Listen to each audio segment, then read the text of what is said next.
Hi everyone and welcome to Spiritual Talk. It's Wednesday, it's 8 o'clock. Hiya Paul, how you doing? Good, mate. It's 8 o'clock. It means one thing: spiritual talk.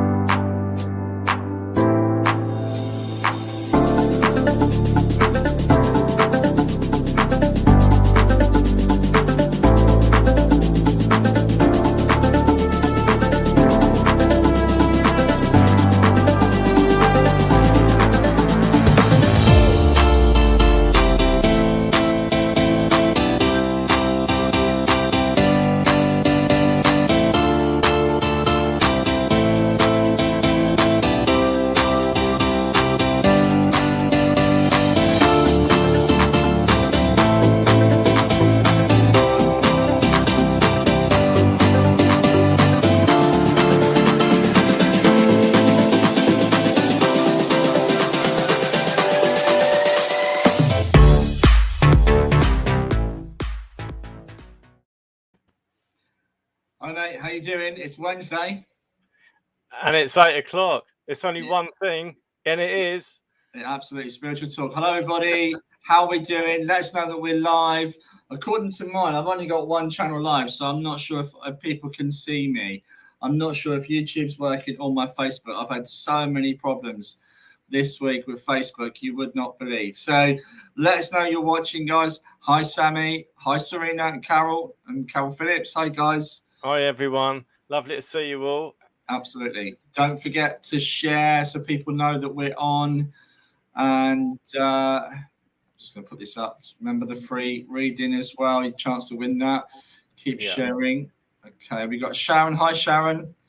Yeah, YouTube's working. That's brilliant. Hi, Julia. I'm not sure if Facebook is, though, mate. Is yours working? Because mine's not. Yeah, it says it's all ticked here. Oh, good. All right, just keep sharing, guys. We've got a great program today. We've got, it is a pre-recorded interview, but the content of this interview is really interesting. We've got a lovely lady who's agreed to come on last minute because we had a bit of a technical hitch. The actual guest that was supposed to come on disappeared because somebody, again, has hacked up my Facebook and content vanished. So apologies to Jane if she's watching. But this week we have a lovely lady. I'm going to add this to the stream straight away and bring our guest in. Hopefully this won't play straight away.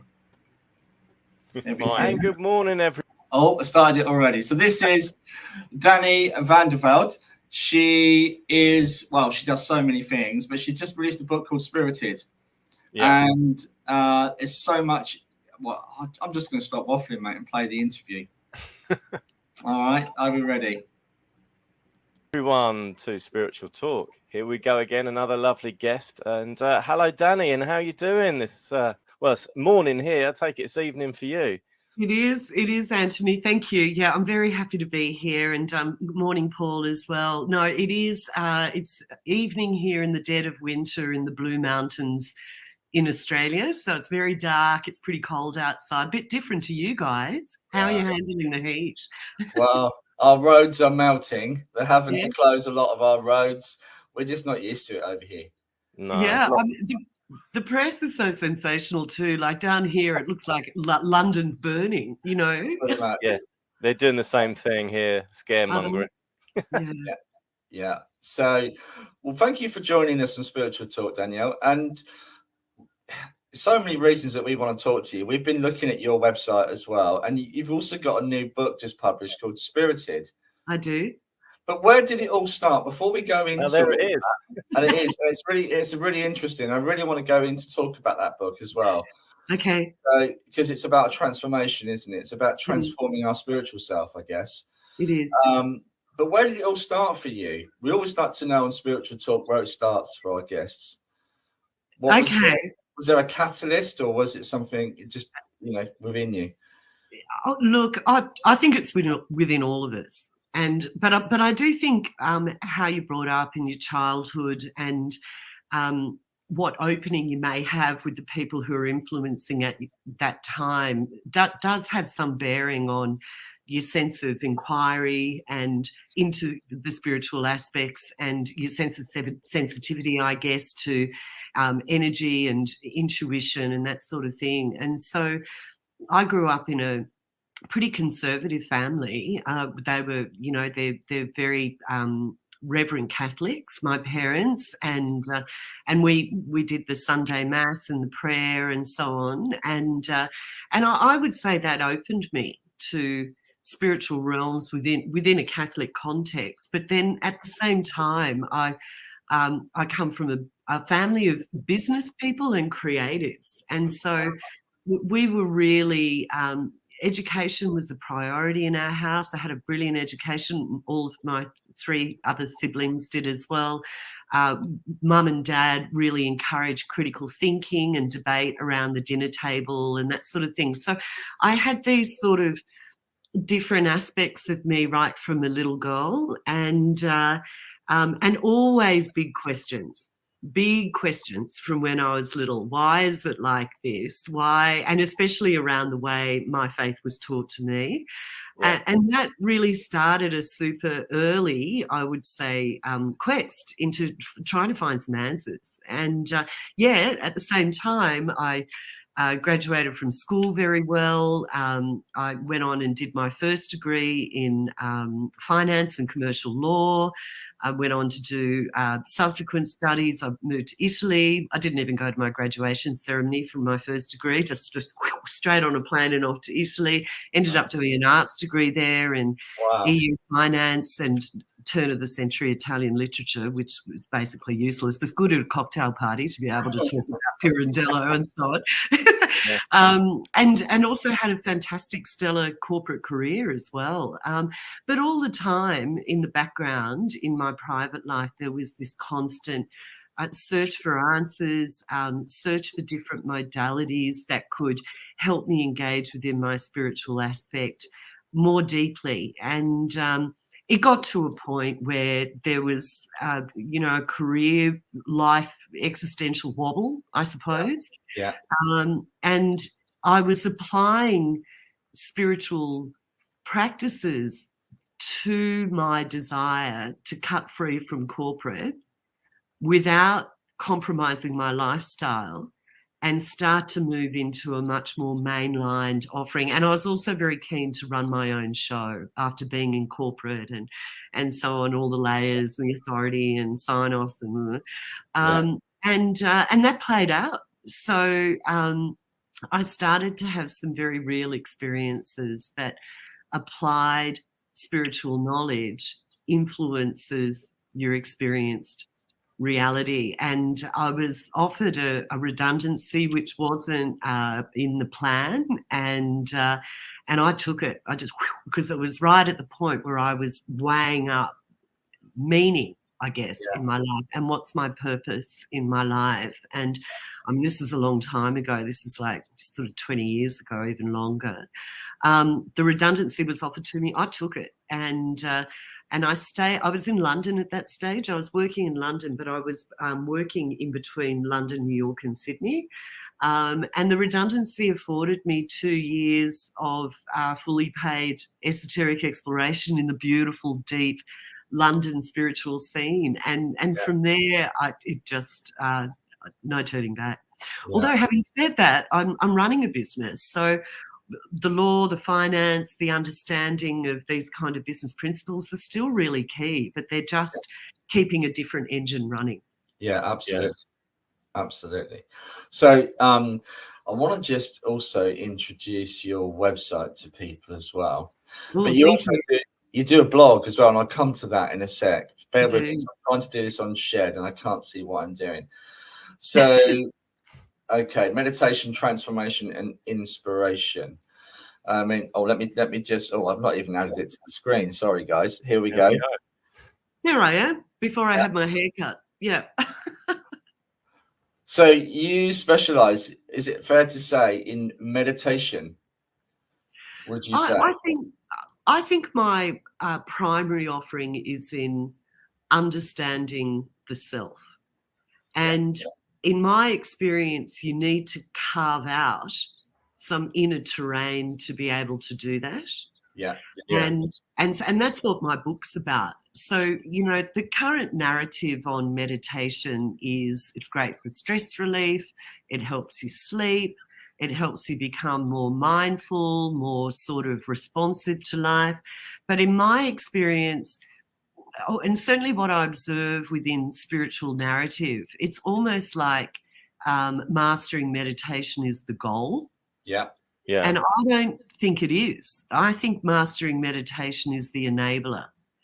And then once you've created an inner practice and you're starting to really connect with who and what you are, which is what meditation enables, and what it also enables is a healthier, more well, more empathic, more intuitive way to roll, then you start to move into much more interesting dynamics. And so principally, I do teach meditation, but I'm also an Usui Reiki master, and I wrote a course many years ago called Intuitive Healing, which combines traditional Usui Reiki with psychic development. So that's an interesting part. I'm a spiritual mentor, so I have a lot of clients that book in that just want to talk things through and get a spiritual, energetic, intuitive take on how they're seeing things and maybe different approaches. And then, of course, for me, I love writing and I love recording guided meditation tracks, creating music, the podcast and so on. So there's a lot for me around content and just maintaining a really good, very real, grounded narrative on what it is to live a spiritual life. And if you've read some of my blogs, you would see that I get really archy at how can be presented, particularly in social media, in a very trite sort of, what's the word, stereotypical way. I'm always onto that. I'm always trying to normalize living a spiritual life. And it's part of us. It's in our innate design. I believe it's one of the reasons why, we've got such big issues with mental health, with physical dis-ease in the world, is because we are not cultivating this aspect of ourselves. We're very big on mind and body. That's fantastic. And the links between mind and body are becoming more and more measurable. And there's fantastic content around that. But there's this third piece, and it's murky for people, like a lot of people put spirituality and religion in the same basket. Yeah. And therefore they swerve it, But I think we're incomplete as a human unless we're looking at all of the aspects of self. And I like the from yogic philosophy, the model of the koshas. So, within the koshas, and I know I'm telling you guys stuff that you already know, but, our individuated consciousness, like who we are, is actually, there are 5 aspects of that, and 4 of those 5 are invisible. Yeah. So we've got the physical aspect, mental, emotional, which we can now measure as well. Heart Mouth Institute, Dr. Joe Dispenza, those guys are doing great stuff in terms of like the mental field, the emotional field, but we also have an energy body and an auric field. We also have a finer one, which is our embodied spiritual field. And it's these finer aspects that have been sort of, what's the word? I guess, I write about it in the opening chapter, but almost sort of monopolized, if you like, by religions and by different spiritual pathways where you need to follow a certain modality to be able to connect with that aspect of yourself. And I totally disagree with that. Your spiritual aspect is natural. You're participating with it now, but maybe you're just not aware of how it feels, how it works within you. And that's why I wrote the book. So, and it absolutely, guys, I recommend it because I've been dipping into it and it's fantastic. And I think that's a part of us. A lot of people are kind of almost lopsided. They focus more on the physical aspects. Yeah. Like you said, there's so many different aspects to us that I want to use the word neglect. Yes. And we are lazy. We become lazy because we're kind of drip fed by society and what we're supposed to be doing. We become almost like these program machines and we don't question why. And it's interesting, you was asking and encouraged from an early age to ask those bigger questions and why. Whereas a lot of us go through this programming stage, and our parents are caught up in that as well. And normally for a lot of people, it's normally something key to them, whether it's disease, before they start to unfold that understanding. For those of us out there that have not had any kind of trigger or kind of aimlessly going through life like an exocet missile waiting for that thing, is there something that we can do to choose to start that process, Dan, that you could recommend to people? Obviously your book is a good way to kind of I was just going to say, get your hands on some good content. Yeah. You know, you just listed that, you know, a couple of factors of the world and how it indoctrinates us into this sort of sleepwalking, where we don't ask questions but we feel unfulfilled, and we walk the paths that our families have walked and that we think we should walk, and yet we're just existing, you know.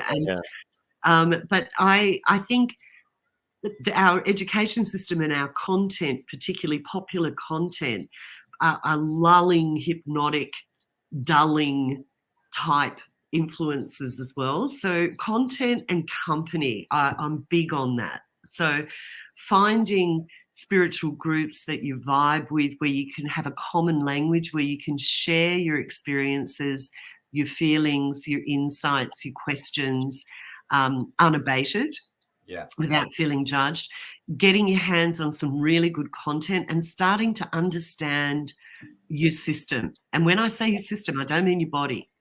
I don't mean just your body. I mean the way that you're thinking and the way that you're feeling about things, and really starting to observe yourself and making different choices and seeing what happens. So disruptive type of behaviours I really endorse. The big one though, and this is where my teaching starts, is in mastery of your body and your mind. And we know that meditation is the surefire way to do that. But what I do find though is that people have a really super limited concept of what meditation is.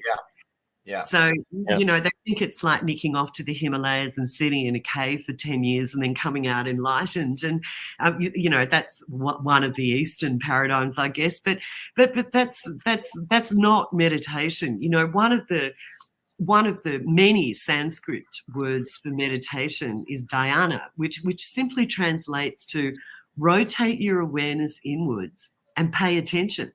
Yeah. It is awareness of self, isn't it? It's awareness. And people get so caught up in, you know, especially those developing on the path of mediumship, that it's the holy grail to connect with spirit. It's not. It's about understanding self. And feeling self and the awareness of self before we can understand any energies around us.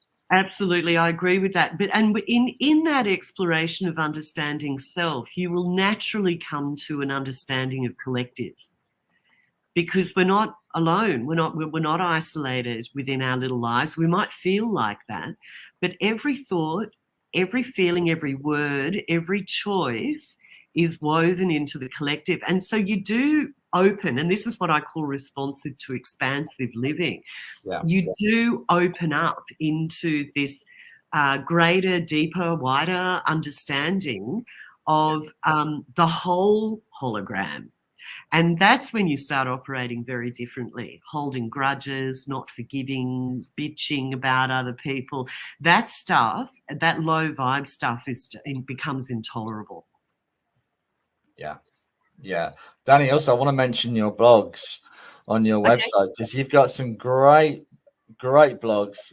Thank you. And how many of us, I'm just going to add this to stream again, especially your unsolicited guru. There's two parts to that. I mean, and you start off by saying, how many of us get this, all I can do is spell for you? And they all claim to enlighten you and release you. And your down-to-earth approach is it's lovely to see. And certainly I recommend this to anybody. But you do so many on here. I will be going through a lot of these. Be the change and all this kind of stuff. And we are doomed scrolling ourselves into a false perception of mental health. That's really interesting. Really? A date with death. A date with death, or how contemplating death is a doorway to gratitude. And that in itself, gratitude is a wonderful thing. Yep. Yeah, it is. So, this was, I'm a medium. I'm a psychic evidential medium as well. But I'm very much, as we talked about, Paul, in our pre-chat, I've got my training wheels on. So, but this has become quite an area of exploration for me, and I've sought out a really good coach who I believe you've spoken to as well, Christine Morgan. I've been working with. Yeah, we have. She's unreal, and only last month I was at the Arthur Finlay College, and I'm really, I think actually within my healing sessions I've been experiencing mediumistic communication for some time, but I think because I'm shamanically trained with my teacher, I put it down to just information from the ancestors. And however, I could perceive that the information was coming in a very different vibration. It moved through my mind very differently to psychic information. And also, more and more as I leaned into it, it became very, very personal, specific, and evidential. I knew at a certain point that I was actually in a live communication. And also, interestingly, it became more and more frequent and more useful and healing through the pandemic. Now, I find that interesting. I don't know why. More and more people passing over, more people contemplating death. I think that was a collective thing, and I'm not alone in that. In my podcast, The Modern Crone, the second season, I spoke to 6 different energy healers, all from different modalities. They're all experiencing this feeling of acceleration, heightened intuition, and I think it's because the world is got a voltage to it now, and sensitive intuitives and mediums opening up more doorways. And I'm sure you found that in your conversations. It's on so many levels. It opened the doorway. The world stopped, and it made us kind of assess where we are, who we are. Even in that small moment of no planes in the sky, you could feel Mother Earth and how beautiful that was.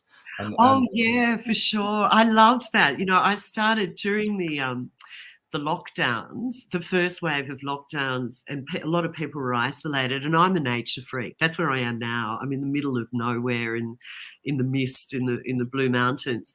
But I started one of those, like just a Facebook group called Monkey Pop Magic, which is just our shared love of nature during ISO. And that took off.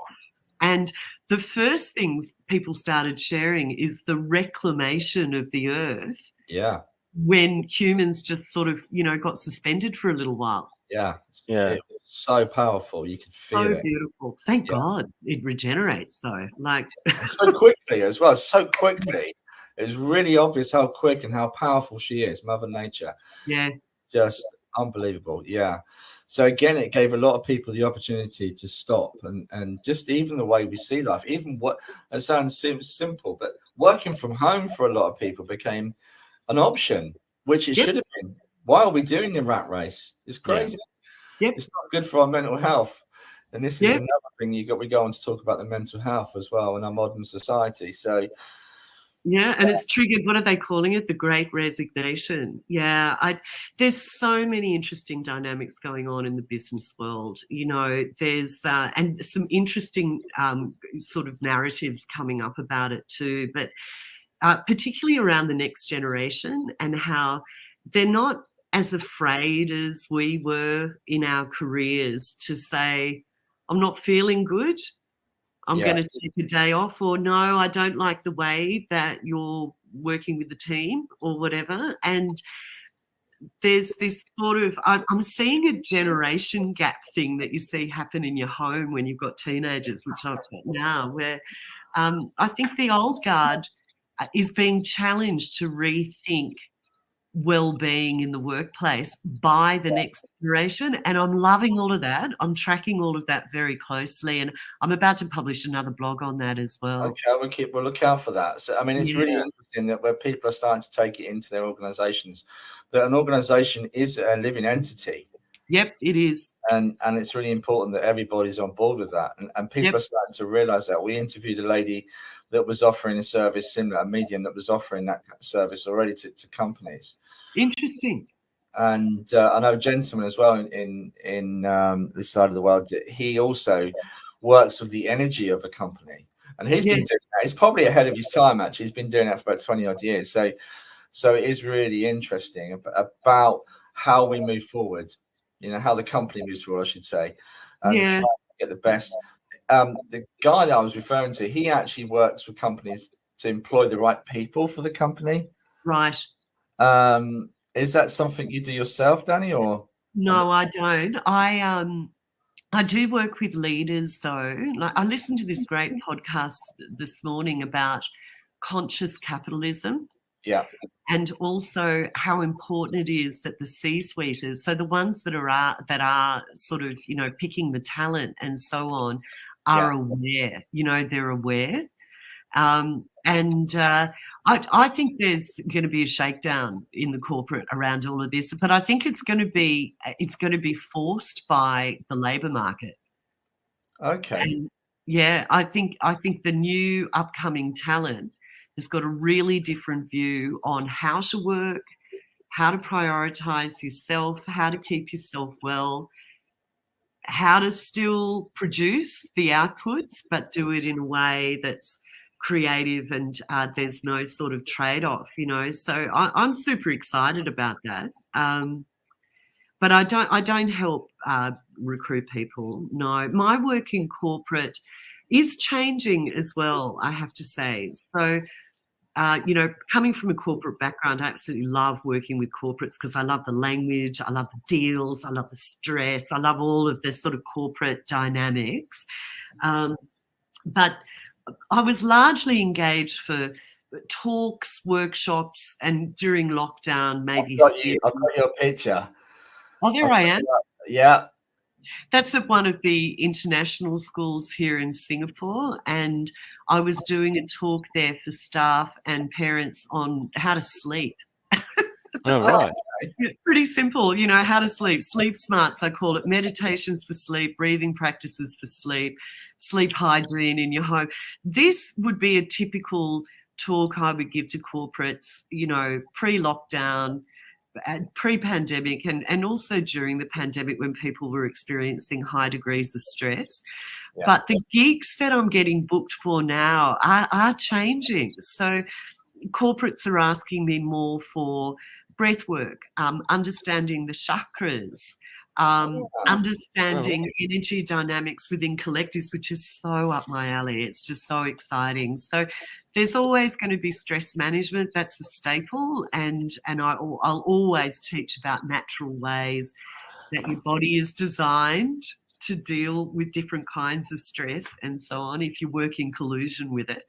But I think there's more interesting queries coming out about, you know, organizations being like an energy field, which they are. Yeah. So I'm going to ask you a question because I know our audience are probably sitting at home want to pre-record, guys, but I know our audience would have loved to ask you lots of questions about that. So a lot of the guys that watch our show are people that are developing themselves. Is there anything you can recommend around breath work that would help them to relax? Is there any way you can signpost people to places or give us a little taste of what's good? Yes. Is that possible? Yeah, absolutely. So breath work is imperative. Yeah. And every meditation course I teach, regardless of what level or whatever it is, always has breath work in it. So my understanding of breath work, it's the same as warming up before you do a run and then warming down after you run. It's very difficult to drop into a beautiful, sublime, altered state of consciousness through meditation unless your central nervous system is agreeing with you. And the way to have it agree with you is through breath work. There's a very clear physiological link between the way that we breathe and the activity in brainwave patterning. And it's my mum always. Probably mum. I had my mum message just before we went live. I'm like, oh, quick, turn it off before it interrupts. But yeah, she'll keep calling. My mum keeps calling until I answer. So oh, sorry, okay. she's got this radar.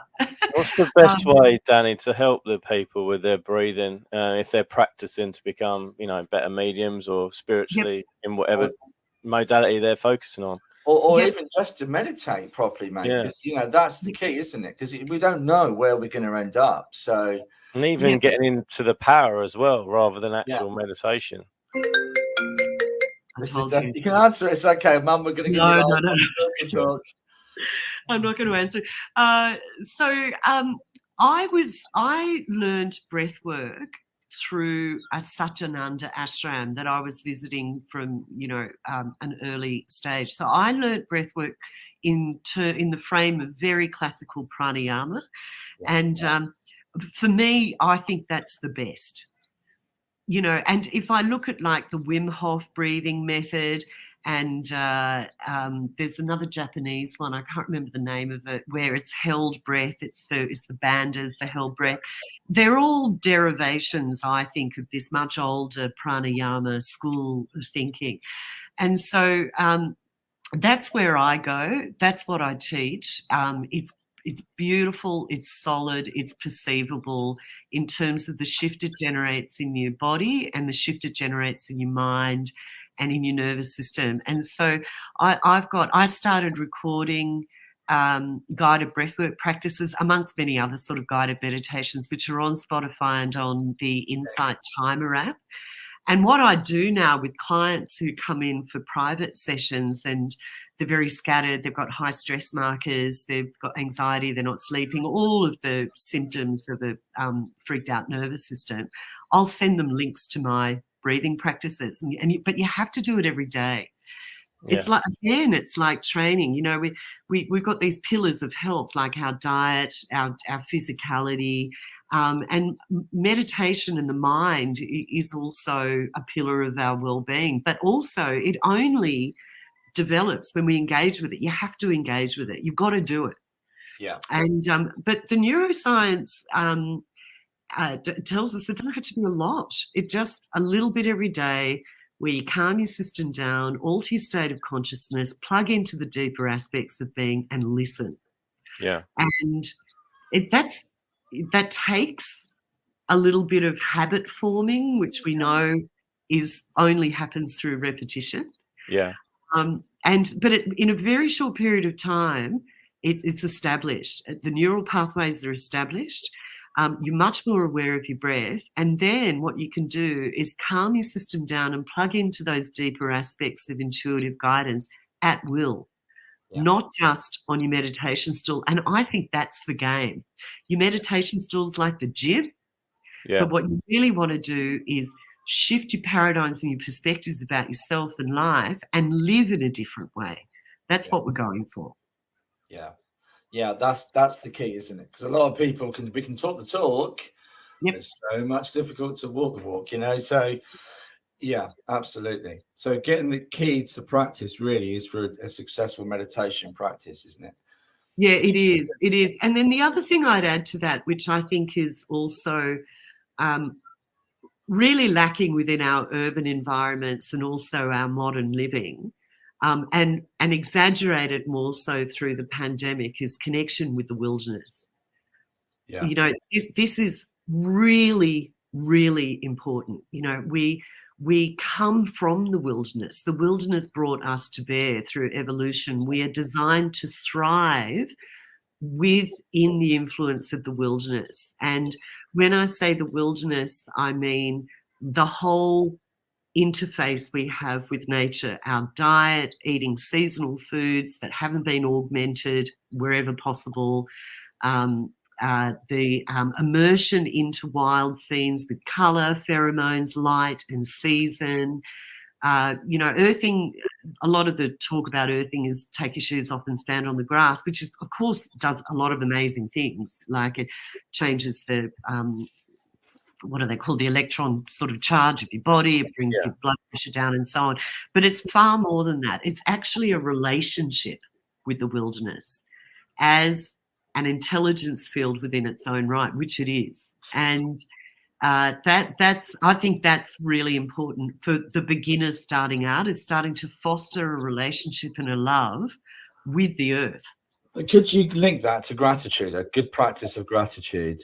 Because then you realize, you know, when you start to realize your place in the multiverse, and this, well, we're not even a grain of sand, we're just minuscule, and here we are. Yeah, here we are, against all odds, surviving in this life with such beauty around us. I know I sound a bit flaky, I'm sorry guys, but that's the reality of it. And when you get into that space, it's a beautiful thing. But we do get caught up in everyday life. It's just remembering and having that time. And for me personally, I struggle sometimes. I have a busy life, so I forget to meditate really bad, I know. But I go back to it as often as I can. But is it something, if you're struggling with the whole mind going, you can't rest, you got to do this, you got to do that today, what would you suggest to someone? Rather than using a big wooden stick, is there any other ways we could kind of work on self? Help stop that internal battle going, well, I've got the ironing to do. Yeah, you know? yeah. And So, I've got she's not going to give up. She's determined. I'm going to give That's up. where I get it from. That's where I get it from. So back to my initial point, Paul, I think it's really good to have a think about what you understand meditation to be. Yeah. So, you know, I need to move my body. Movement's really important for me, as it is for all of us, but it's really important for me. It's really important for me to just set my mental ground straight, be very clear. You know, every single morning I'm up, I'm riding my bike. Now, I ride my bike for 25 Ks to the east coast of Singapore to greet the dawn, usually with breath work, amongst other practices. That entire ride is a meditation. Yeah. Ironing can be a meditation. Oh, I'm glad you said that. I'm always ironing. Yeah, so this is this thing which I talk about in Spirited, is that, you know, it's not, our spiritual aspect is not something we need to carve out time for and it's over there and then we're in the mundane. We are spirit. Yeah. And everything that we participate in has a spiritual principle.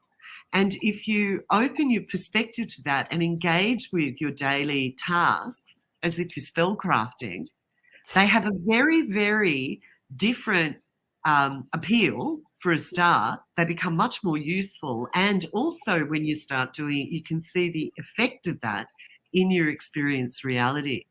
So ironing can be a powerful, beautiful meditation which symbolically takes out the creases and crinkles of your mind, for example. I love that, the way you've explained that, because even I do, viewers, they probably pigeonhole their own mindset where, you know, this is for work, this is for with the family, this is spiritual stuff, meditation, etc. But like you say, even ironing, that metaphoric way of getting rid of the creases within their own mindset or how they're feeling, but even with nature and being connected. And, you know, for example, I mean, I live in Glastonbury in Somerset, so it's a really spiritual place. And people, you know, it's not just taking your shoes off. You know, if you're outside and you're with friends and you feel good and you don't know what that feeling is, then that is to do with connection, surely. Correct. Yeah. Mate, I can see the hippie in you with that behind you, your script. Got to bring colour in more ways than one. Absolutely. I love Glastonbury. Yeah, I like how you're wearing your serious like suit and tie there, but we know you're a hippie. Behind is that in hippie. this room. Absolutely. True. There's a dream catcher there. I agree with you. I think you know, in some of the healing modalities, there are really great little sort of like measures for this. You know, I spoke with a access consciousness practitioner the other day, and Kalinka Palain, she's beautiful. She's on my podcast as well, second season. And the way they do it is, do you feel heavy or do you feel light? Yeah. Does this conversation make you feel heavy, like weight, contracted, dense? Yeah. Or do you feel light, expanded, and you stand up a bit taller? And so And they use that as a diagnostic tool within Access Consciousness when they're trying to work out like where in the body or the system there's a problem. But I think that's a really good rule. For me, it's around lightness and delight. And that's where I follow. And because I really believe that whatever it is, and it'll be different for everyone, if you feel light and there's a sense of delight in that, there's an alignment with your spirit. Yeah. And Absolutely. if something makes you feel dense or contracted, there's a misalignment with your spirit. Yeah. And that can also be corrected, obviously. If you're feeling it, you can go in and go, what beliefs am I holding about this? Whatever it is, what fears am I holding around this? What conditioning am I holding around this? Is that serving me, or do I change the way I'm rolling? What's the best way around that, Danny, though? If someone feels not 100% in themselves, but they don't know what it is, but they feel not right, how would the best way would you suggest in people in general with the different, there's a multitude of different things that would be troubling someone, how to deal with that if they just don't know? Yeah, well, if they're on their own, I'm a massive advocate of journaling, massive. Because journaling helps you take the subjective and make it objective so you can look at it. Yeah. And you don't have the pressure of judgment or saying the wrong thing or whatever. It's just you and your journal. And you can just start off by just mapping out whatever that event was that you had dissonance around. Yeah. And also suspend attack and defense. Suspend judgment. That's the big one, because as soon as we judge and go, oh, they were mean to me, they've got a problem, we lose the opportunity. Yeah. Don't let the chip come out, as they say. Yeah, exactly. Just suspend it and go. I think something that I talk about a lot in my courses is this kind of aversion to the feeling of discomfort. And in spiritual inquiry, that's where the gold is, because that's where the dissonance is. Yet we go, oh, I feel uncomfortable. Oh, I'm going to move away from that, rather than sort of like what I talk to my students about is running straight at it. Okay, this is making me feel, this feels intense. And also watch your language. Like, some people might see me, for example, I'm just making this up, but for a private session, and they'll say, oh, I feel really anxious about this new relationship. And I'll go, well, first of all, what is it anxiety that you're feeling? What are you really feeling? Because we label our feelings, and as soon as we conceptualize them and stick them in a box, we interrupt their movement through us. So the first thing is, I think, is stop labeling stuff. We're so good at labeling. Stop labeling everything, and maybe go, oh, I'm feeling a voltage. Oh, it's got an edge. Okay, all right, I'm going to have a look at this. So it's not good or bad, but it's in you, it's moving through you. And that's helpful, I think, in maintaining an inquisitive curiosity and a lightness. Yeah. Because you're holding it and you're observing it as it moves through you. So, and journaling's really good for that. If you're connected with a good spiritual group, community, it may not be called a spiritual group or community. You might have a really cool book club that always ends up talking about great sort of inner stuff. I reckon you lay it out with some of your friends and get a different sort of perspective on it. So with all of my courses that I teach, there's a course community that goes with it.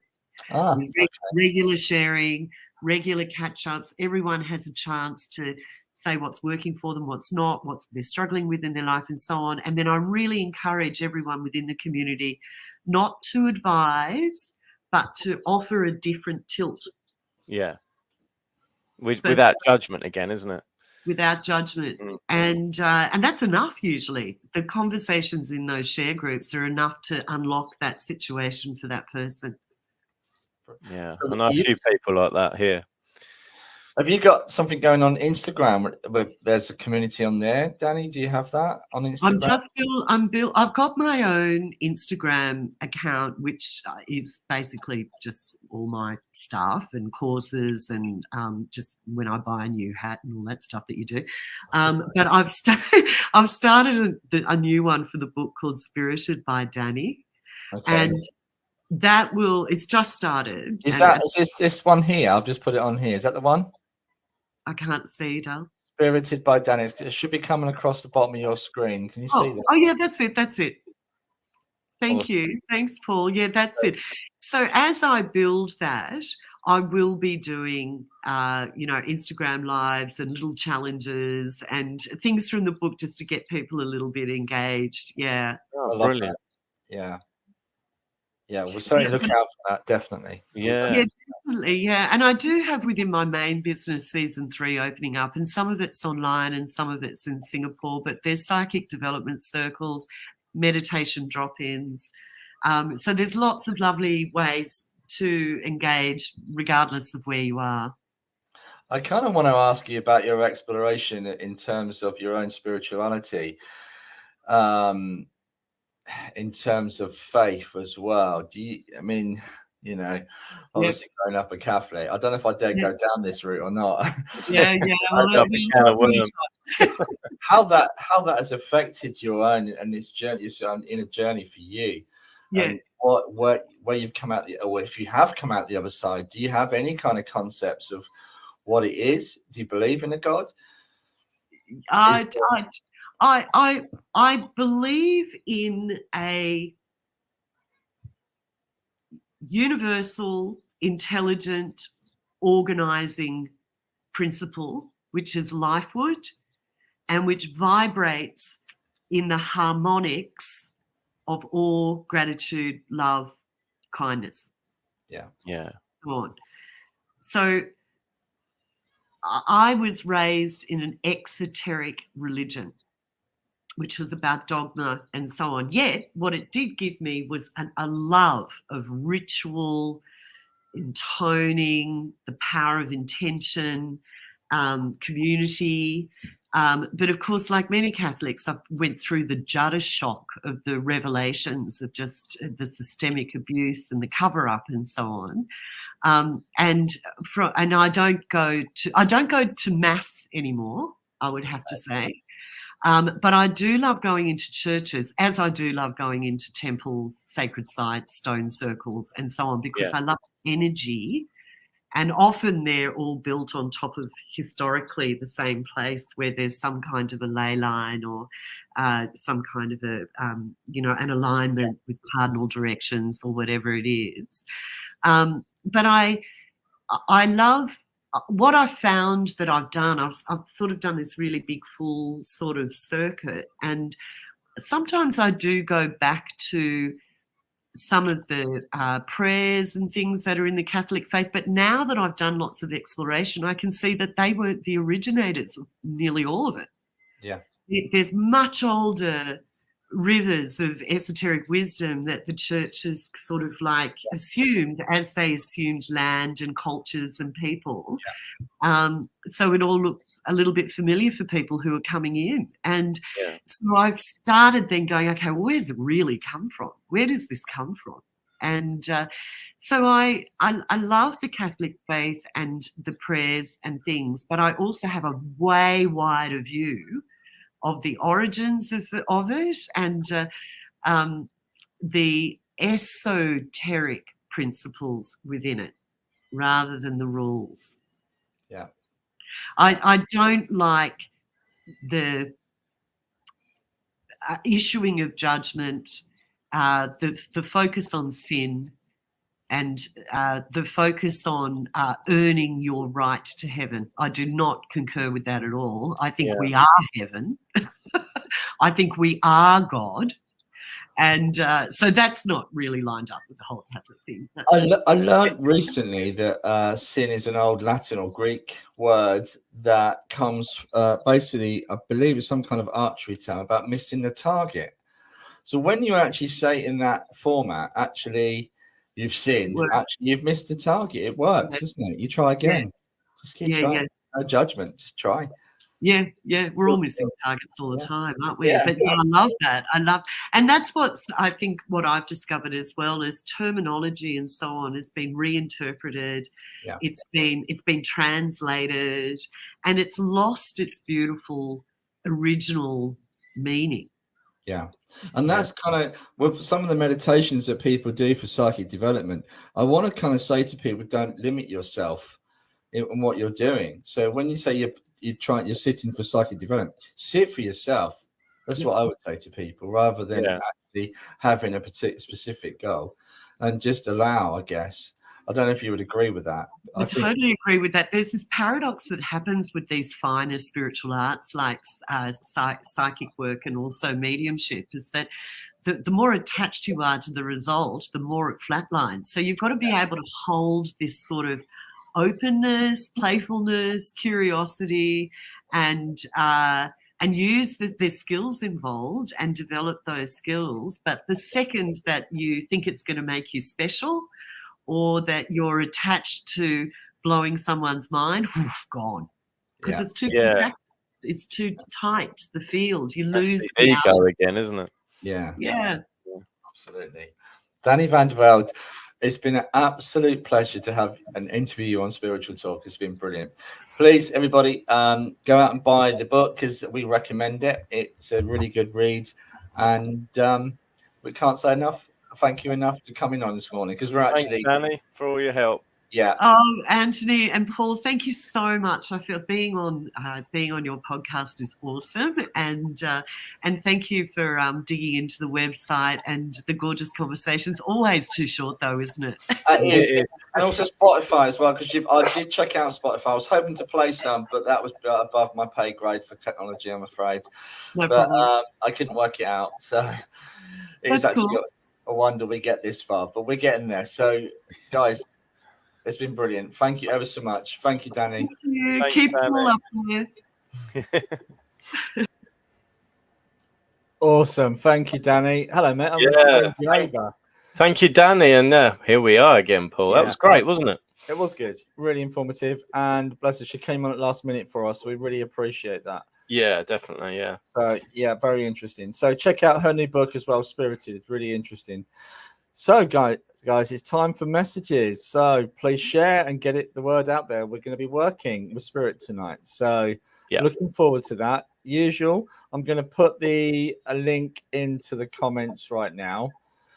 We are going to start working. Oh, wrong one. Hang on, I'll just put the wrong one in. Make sure you share, everyone. And you get the chance of a free reading with Paul this It is me this week. Yeah, it is me this week. Looking forward to it. So, actually, mate, because the guest is not here to choose, I'll get you to choose for me at the end of the show. Yeah, no problem. Okay, I'm just gonna try and copy the link if I can. It's playing up. Of course, it's playing up. It's been one of those crazy weeks. The heat is getting to us as well, mate. I've got the fan on the go here. I don't know about you. Is that fire behind you? It's cool. It's cool here. It's 20. Yeah, that's pretty cool. Okay, for some reason, my link is I can't share, but Paul Bannister, I've buried my friend today. I'm so sorry to hear that. Sorry to hear that. Yeah, we are. Yeah, okay. Love goes out to you. You've come through as Facebook user, so I'm not sure. Okay. Oh, jealous. Stephanie's put jealous. Okay, I'm trying to find the URL and I've lost it. So I'm going to have to... Oh, mate, that's typical, isn't it? So I can't copy it in. So bear with me, mate. Did you want to go first? And I'll try and bring that in. See if you can find it. Yeah, I'll try and... Yeah. So if you want to go first, mate, I'll try and share it in. Right, and you still hear me? My mic's playing up. Okay. Ears open, everyone, and just make sure you get nice interaction with us both tonight. That would be great. Please say you've shared on the screen, and then we can see that everything's working nicely as Absolutely. well. Okay, I've got since we were playing the recording earlier on, I've got a lady who was with me and gently, sweetly coming in bit by bit as the recording was coming to an end. I have got a younger lady here with me, and as she comes in, she shows herself with looks like black hair. Now, whether it's dyed black or it's generally sort of dark brown, that's absolutely fine. I do feel she's sort of a younger age. I want to say in her 20s, early 20s, I want to say, with this lady, what she's telling me. As she comes in, she's very, very slim. I'm not going to be too disrespectful to her, but she's very, very slim, and she does make me feel that there was some kind of illness with this young girl. Now it makes me feel that this lady, as she comes in, I do feel that this was a condition that was right from early age, like really, really young. And as she comes in, I don't know whether it's a form of leukemia or a form of cancer or something, but I do feel that this lady comes in, making me aware that she would have had different types of medication, but also different types, different appointments, I should say, different appointments, whether this is in hospital or a medical center, a doctor's, etc. And I just feel that this condition was managed. I don't feel, forgive me, I'm not a doctor, but I'm not pretending to be one. But as this lady comes in, I do feel she's sharing her particular story. As she comes in, I do feel she had a collective group of friends, and I do feel that she would have had more than one tattoo. She's showing me more than one tattoo. I am drawn to her arms with a tattoo on each arm, and I do feel that she was quite a character. She's saying she's showing me as quite a character. I do feel there's more than one area of her body pierced as well, ears and different areas as well. But as she comes in, I really like the girl. She definitely makes me feel like I know her, even though I don't. Can anyone take this lovely girl? She comes in with lots of different color on her. She's a typical person that, without being stereotypical, would like sort of rock music, that kind of thing, bit of grungy kind of look to her. But as she comes in, very, very calmly spoken. But there's two sides of her. She's saying there's two sides of her.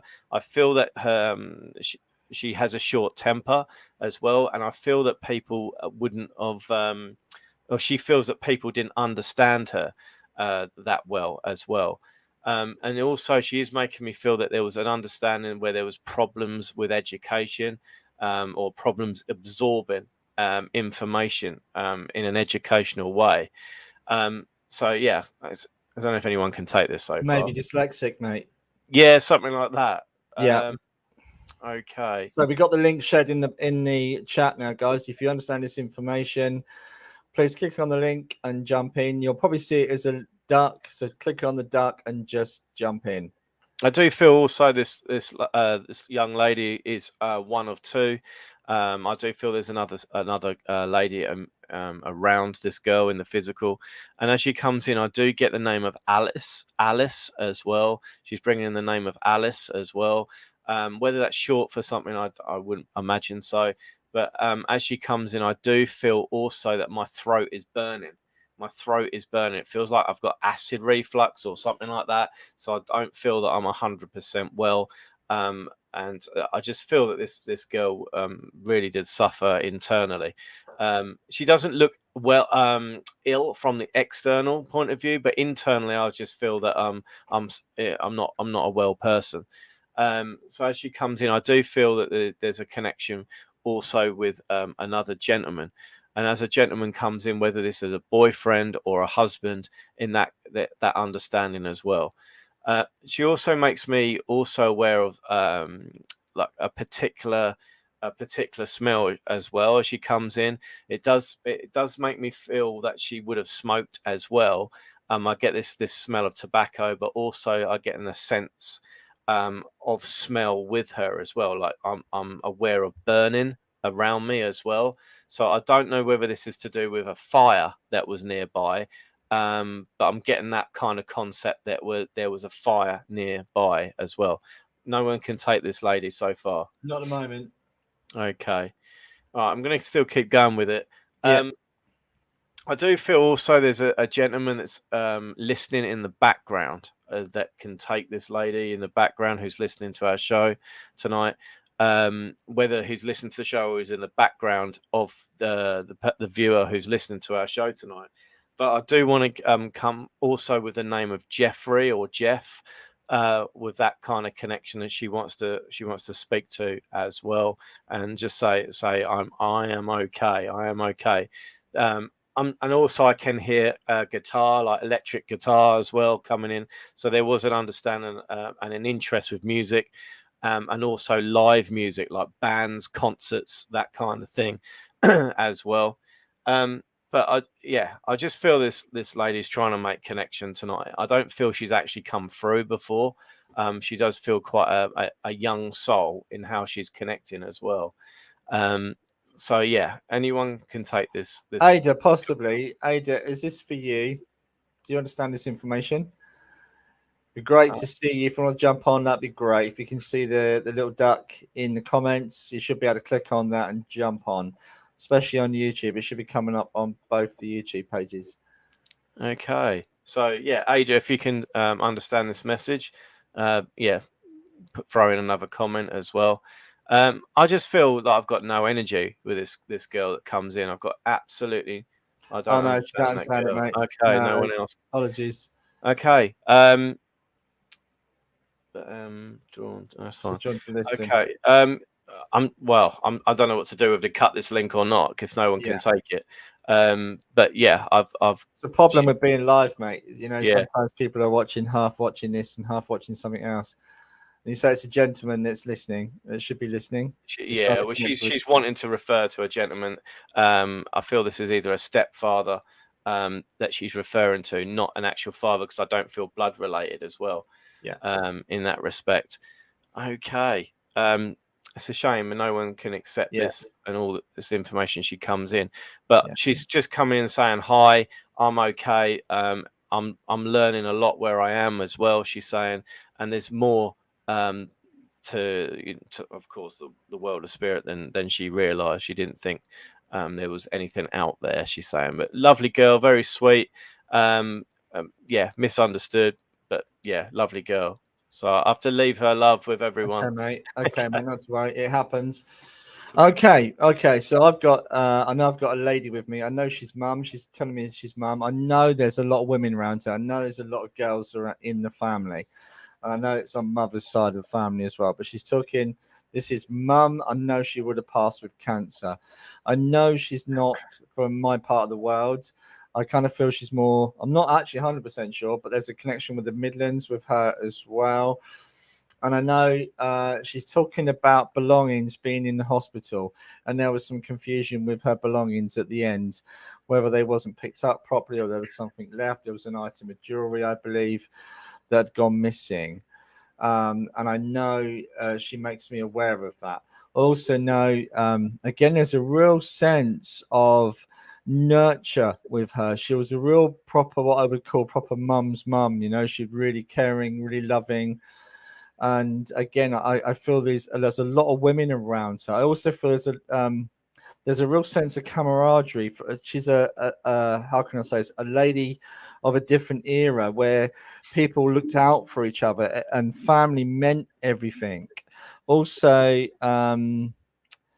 she's trying to give me something to do with Freeman's. I'm not sure if that's a surname or a place of work. There's something about Freeman's, the name Freeman's she's trying to give me.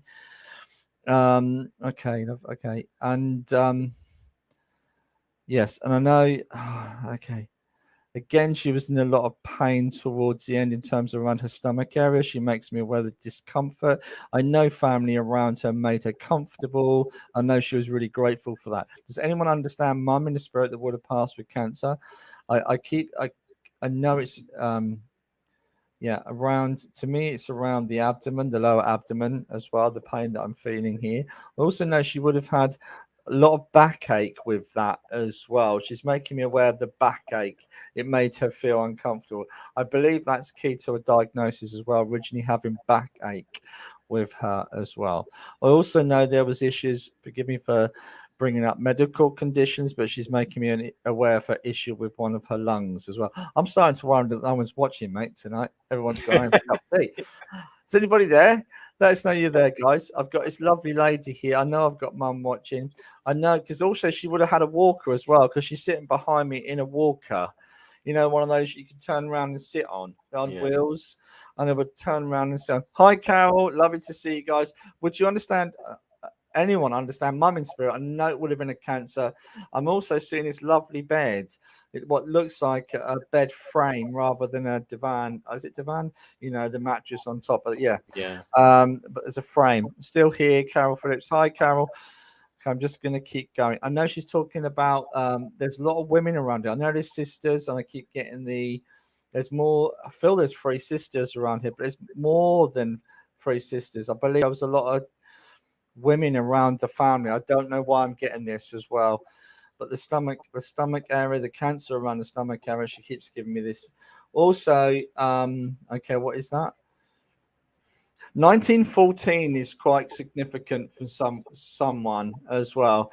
1914, and I believe that's a birthday. I believe it connects to family on her side. I'm not sure if that's her father, because obviously right on the brink of World War One. But she's given me 1914 as significant as well as a birthday. Does anyone understand this information? Also, I believe there's an Albert as well that connects to the family. The Albert. Okay, and the J. She's trying to give me the J that connects. I'm not sure if that's a Jenny, but she's trying to give me. Yeah. Hi, Sue. Good to see you. Zoe's still here. Great stuff. Hi, Carol's still here. And oh gosh, why are we struggling with this tonight? It's really strange. Oh, okay. She's also talking about someone having a near miss in a car recently. They skidded. Okay, but they was okay. Thankfully, they're okay, but they had a near miss in the car. Okay. Yeah, and had a near miss.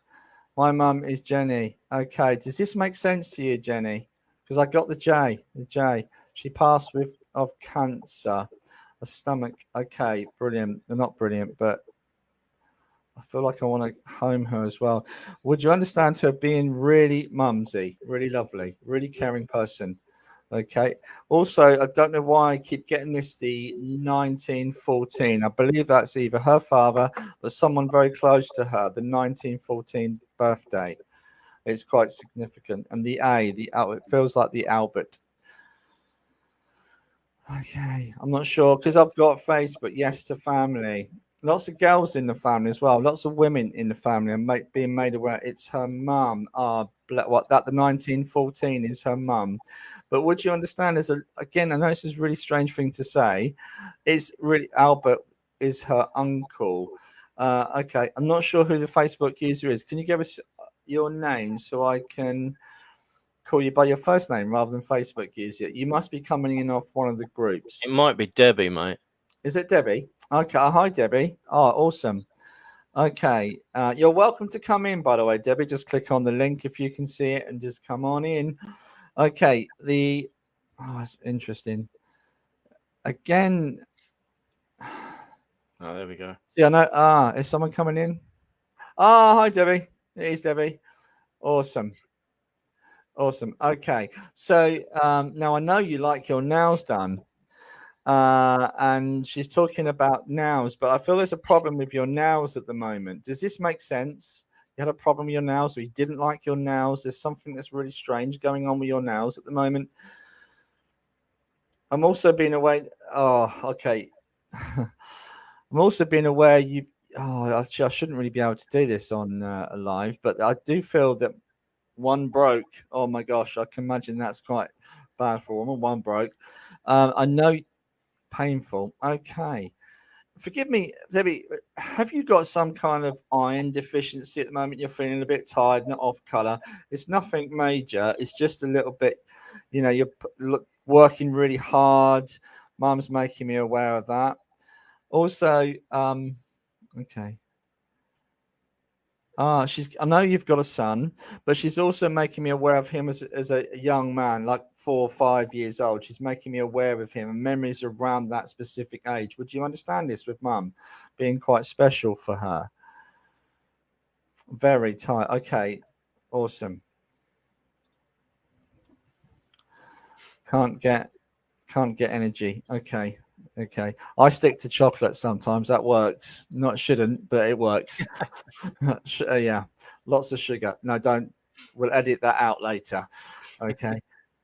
Okay, I just want to bring this woman's love and energy towards you. She keeps making me aware of that. I know she was a very generous person in terms of her outlook in life. I do feel, forgive me for saying this, I do feel I'm just going to say it on air. I do feel she nagged you a little bit.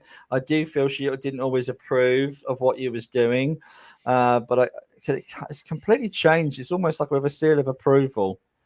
And I know I'm trying not to bring into my mind what I know about you, Debbie, but I know this comes in with lots of love, lots of approval, and okay.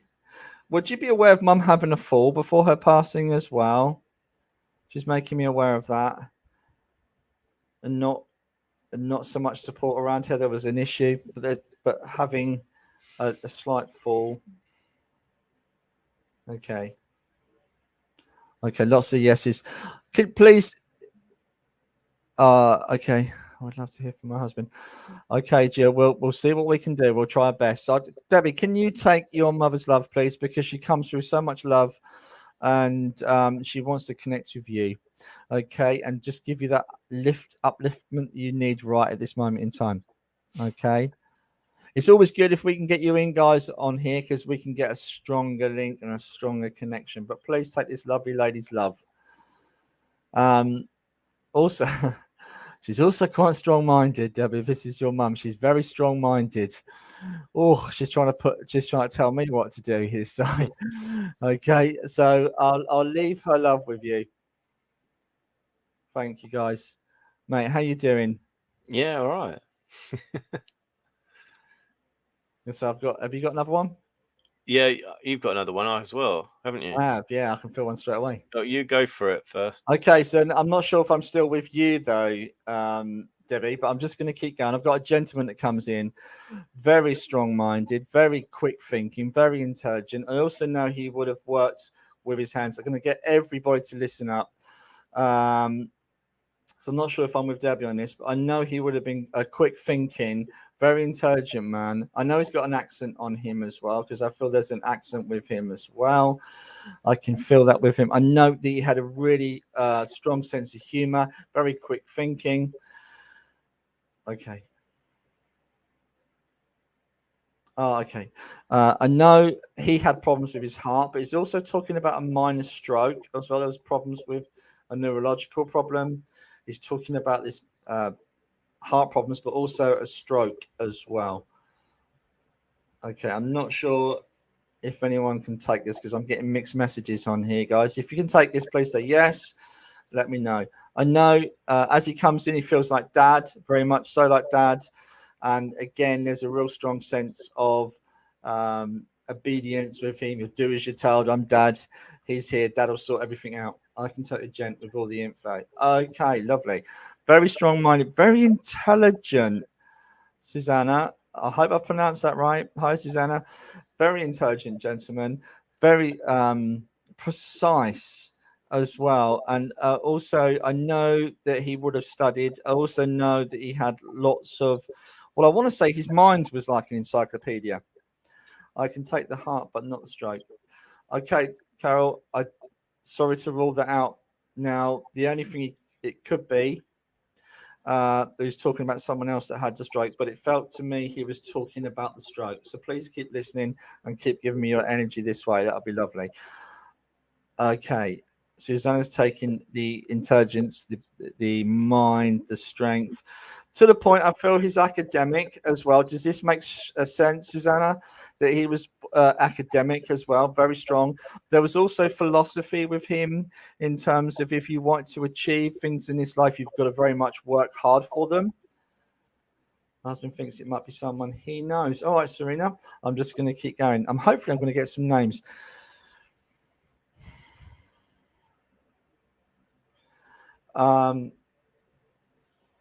Yes, very much. Okay, he's academic. Would you understand the notes that he made as well? He had notebooks. And do you know what? I can't work out if he's a doctor or a technician, but don't tell me. I know that he was a very precise man. Okay, if you can see the link, guys, please jump in because we'd love to hear your voice on here. It really helps us with the connection. Yes, notebooks, brilliant. Okay, I'm just seeing if I can paste the. Yeah, there we go. Yes, very precise. And it was almost like a philosophy, like a strict routine in life. Really helped him. He recommended to others, and he would have taught his children that as well. Forgive me for bringing this up as a memory. He's making me aware again of this stroke, but I'm not sure whether he couldn't talk, but I feel it's momentarily. Okay, I feel it's momentarily. A very strong-minded man. Sounds like my husband. Okay. I know he would have had heart problems, but there was a stroke as well. I know he's a precise man. I feel he's a technician or some kind of doctor. I'm not sure, but it's borderline. I see really dark furniture around him, and I see white floors as well. And he's taking me through. I can hear the doors closing as he takes me through the house. I also feel there was tiles on the floor in different parts of the house. Yeah, very strong-minded, independent mind. Anthony Davis. Okay, Debbie is taking it all on YouTube as well. Okay, thanks, guys. Okay, thanks, Carol. I'm trying to. But I do feel. I'm not sure if I am getting a European accent, though. I'm not sure, but I know there is a slight. I know he would have spoken English, so I do know there is English. Yes, tiles and floor. But do you understand the white cleanliness in the house? But I do very much feel that was to do with mother being very tidy and very, very. And again, this man gives me the real strong sense. I'm seeing black shoes as well that he would have worn, really smart shoes. I also know that there's a dress with him. I can also kind of see his stature as well. He's also wearing a suit. I've got Nick jumping on as well. I'm not sure if I'm with you, Nick, but do you understand all this information? Yeah, I do. Yeah. The only thing that's slightly off is a stroke. But everything else is on the money. Okay, I'm just going to keep going because I'm not sure if I'm with you or Susanna. So I have to be really true to what Spirit are giving me, and I can feel there's like a slurring with the words at the end. I'm not sure whether that's neurological, but it feels that way to me, that he's trying to impress that on me, that I can feel this. I can't hardly get my words out. Would you understand that? Yeah. The person just tell me yes. Yeah. I think I understand that, Paul, because if you tell me that will get in my head and that'll block me. All right. Yeah. So I want to keep in the flow. I also know, again, this very much is philosophy, very intelligent man.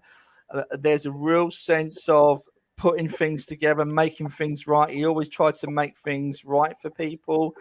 There was a real strong sense of doing the right thing. Totally. But he did not speak English. Yes, at the very end, slow speech.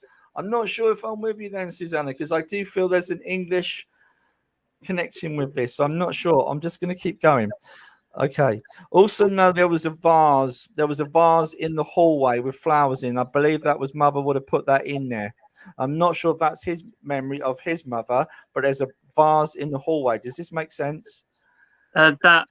There was a very small thing at the bottom of the stairs. I feel it's to do with mother rather than him. That would probably be his wife. Okay. Yeah. Okay. He was German. Okay. Debbie's taking a lot of this as well. Okay. Okay. Oh, would you understand him having a collection as well, like a glass collection? There's something important to him about a motorbike as well. There was a really old motorbike. No, I can't take the motorbike. No. Okay, there's something in I'm also seeing what is like crystals where you have ornaments with crystal ornaments. Well, they're in a glass and there's an object inside the glass. Would you understand that? Yeah, they had a display cabinet full of these sort of things. Perfect. This is what I'm trying to say. Yeah, standing vase with flowers at the ground floor. Motorbike, yes. Oh, my word. Okay. Would you understand the H that connects, Susanna? Would you understand, Nick, the H that connects? He's trying to give me the H that connects. Oh, hang on a minute. Herzog. Sorry, that's Susanna's. Well, I'm going to go into that. Just in case that was subliminal. All right. Yeah. Because I can see Susanna's surname. Okay.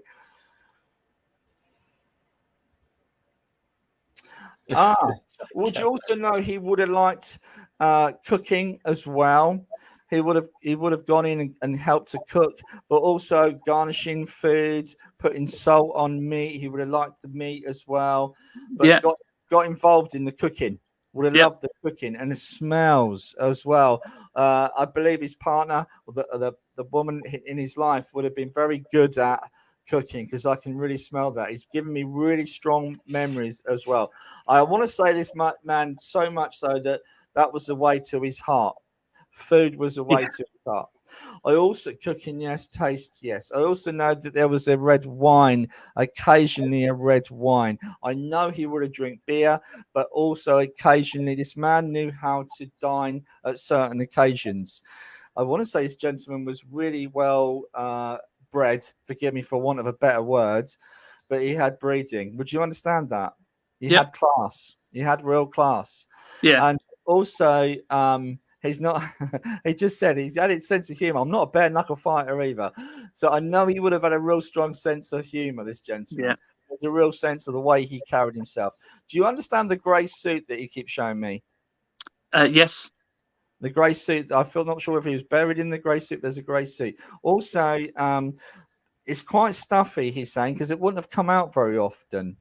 Yeah. It wouldn't have come out very often. He's making me aware of that. A bit similar to Anthony's, but not as modern. Okay. Yes, cracking sense of humour, grey suit here too. Okay, Susan, I'm just gonna Okay, he's also trying to give me the initial J that connects to him. The J. I know it's somebody very dear in his life. The J. His name began with J. His what? His name began with J. Okay. Oh, no, there's another J. There's another J. Another J. Here. There's another J. There's another J. And I believe it's female. He's making me aware it's me. J is his first name. Okay. But the female J as well. I know he gave me a J that connects directly to him, but also the female J. Yeah, there is a female beginning with J. And would you also understand there's a dog in spirit that would have passed over a long time before him? Yes. Okay, because I feel they're connected, they're back together. He would have loved this dog as well, although wouldn't necessarily shown it to other people, but he loved this dog. Yeah. Okay. There's also, forgive me, I know he was quite close to his mum. I know he was close to his mum because he's making me aware of mothers in spirit with him. And that's really important. If you can't take that, that's not. Do you understand this, Nick? Yes. Yeah. Okay. Also,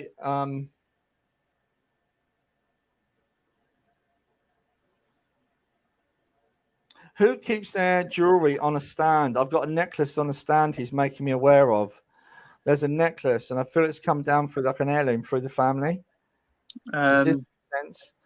And I feel it's on like a very small bust type thing that a woman would put a necklace on.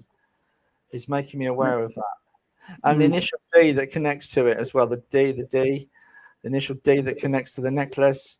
No, I can't take.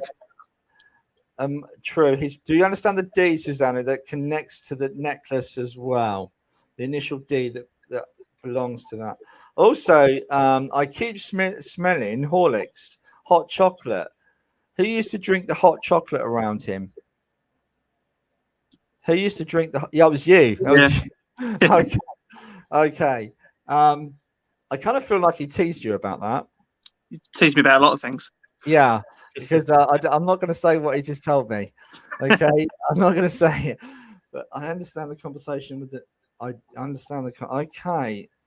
Okay. Oh, right. And the month of May for a birthday he's given me. Yeah. Do you understand this, Susanna? Why do I always get to you like this?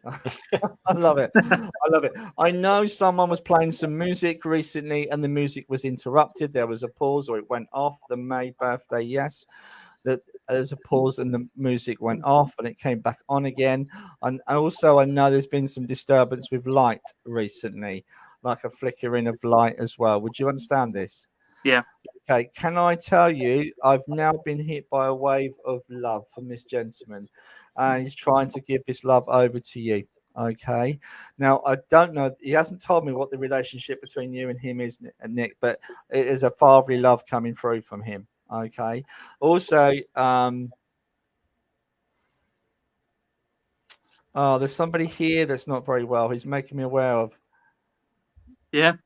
And he wants to send his love to them as well, make sure they're okay. I also feel he's frustrated that he can't help them as well. He's really frustrated that he can't help them. Would you understand that, please? Yeah. Also, I want to go to May. I'm not sure if this is the same birthday. I want to go around the 21st to the 24th of May. There's something significant within that. Yep. Do you understand? Yep. Okay. Also, the initial K that he's trying to give me that connects. The initial K. And I believe it's a child. May the 25th, I can take. Okay. This is like... It's The gonna be K, I'm not sure. Probably. The K, I believe the K is a child, like a Kai. There's a child that is making me aware of. Oh, no, yes, that does make sense. Okay. And I believe they've had either COVID recently or breathing problems, like an asthmatic condition. Does this make sense? Because I'm seeing a lot of like a chest infection, or I'm seeing lots of sorry to bring this up, a lot of green snot coming off this child, and I feel there's problems with the breathing at this moment in time, but they're going to be okay. Do you understand this? More than I know at the moment. Okay. Also, I'm just hearing the word sweetie as well. Someone got called sweetie. Who was sweetie? And I feel there's a lady that's with him. There's a lady in spirit with him. There is, yeah. And the sweetie as well. She would have said sweetie. I'm just literally hearing the sweetie. Yeah. Okay.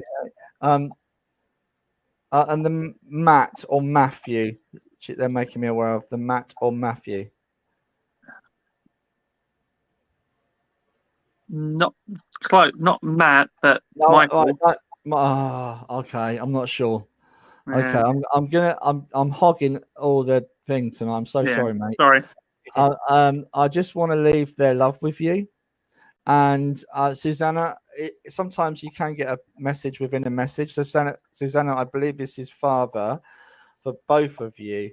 Does this make sense for you, Nick? If it's not father, it's father-in-law. That's how it feels. Grandfather.